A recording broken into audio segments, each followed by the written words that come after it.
Good morning everybody. Hello guys.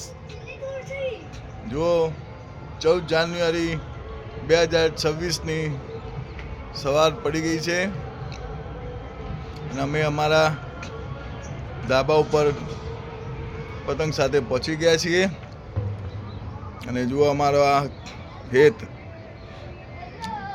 પતંગ ચગાવી રહેલ છે.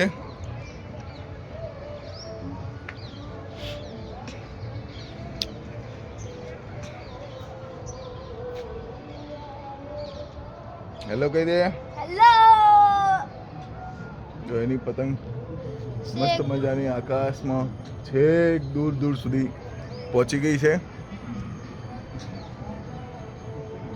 અત્યારે હાલ સવારમાં થોડો માહોલ ઠંડો છે અને સવારમાં કબૂતર બી શાંતિથી ઉડી શકે છે કારણ કે પતંગો બહુ ઓછી ચગી રહી છે, જેના કારણે કબૂતરોનો બી સવારમાં હા